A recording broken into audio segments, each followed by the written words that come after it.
학령 인구 감소와 지역 소멸의 현실을 점검하는 기획보도 마지막 순서입니다.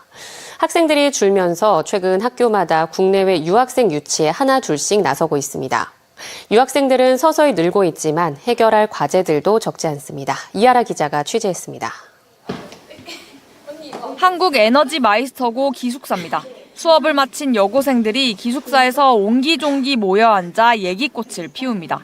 유빈이 침대가 문제긴 해. 쓰는 데는 상관없어. 이 중 3명은 한국 학생, 1명은 베트남 중도 입국 자녀입니다. 이 학교 3학년인 나영이는 5년 전 재혼한 엄마를 따라 베트남에서 강원도로 왔고 귀화 시험을 통과해 한국 국적을 취득한 뒤 입학했습니다. 나영이의 꿈은 전기자동차 부품회사의 베트남 지사장이 되는 겁니다. 저는 중간에서 한국 사람하고 베트남 중간에서 번역도 하고 배우고 있는 실습 파트 배우면서 그 활용해서. 이 학교는 4년 전부터 중도 입국 자녀를 받았고 벌써 2명의 중도 입국 자녀가 학교를 졸업해 회사에 취업했습니다. 그리고 나영이를 포함해 올해 3학년인 3명의 학생은 4년제 대학 졸업생의 연봉을 맞춰주고 모셔가겠다는 회사가 있습니다. 수요는 제가 볼 때는 굉장히 폭발적으로 늘고 있는 것 같고요. 회사의 관리자들과 외국에서 입국한 근로자들 사이의 소통 문제, 이 학생들이 굉장히 크게 기여할 수 있다 하는 기대치가 있는 거예요. 중도 입국 자녀를 포함해 올해 졸업생 49명 가운데 대학 진학과 공무원 준비를 하는 2명을 제외한 47명이 모두 취업에 성공했습니다.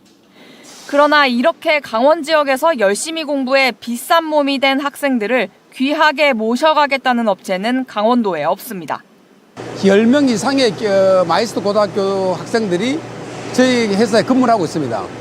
이 학생들이 6년에서 7년 정도의 과정을 거친다 그러면 대한민국에서 완전 A급 엔지니어로 학생들도 배우고 자란 강원도에서 취업하고 싶지만 다른 지역 산업체와의 연봉 차이가 커 정든 곳을 떠날 수밖에 없는 실정입니다.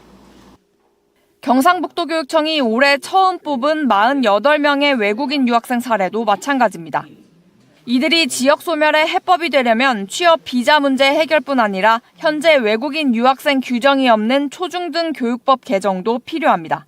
고등학교 단계에서 일단 그런 전례가 없고 이제 시작하는 단계이니까 외국인 유학생을 유치를 하고 교육을 시키고 그다음 졸업을 한 후에 취업과 연관되는 규정 같은 거를 좀 만들어서 운영을 할 필요가 있다고 생각이 됩니다.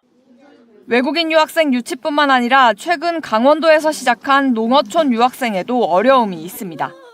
강원도에 산과 바다가 좋아 이사온 초등학생 가족도 강원도에서 중학교, 고등학교에 진학했을 때 마주할 입시가 걱정입니다.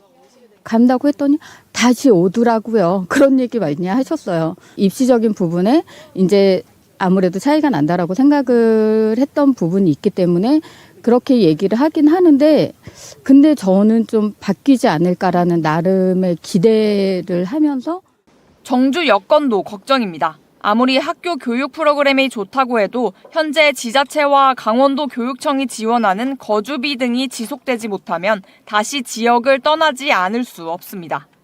아이들이 가고 싶지 않다고 하더라고요. 다양한 혜택도 많이 받고 있고 또 아이들이 학교도 너무 일단 좋아하고요. 학교 가는 걸 굉장히 행복해해요.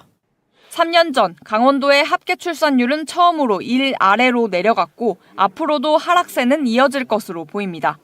출산율 감소는 피할 수 없는 현실입니다. 국내외 유학생 유치로 학령 인구 감소와 지역 소멸을 극복하기 위해 아직은 제도적, 현실적 준비가 부족해 보입니다. 강원도에서 배우고 자란 아이들이 우리 지역에 머물기 희망할 때 아이들을 지킬 수 있도록 지역 정착을 돕는 장기적이고 현실적인 대책 마련이 필요합니다. MBC 뉴스 이하라입니다.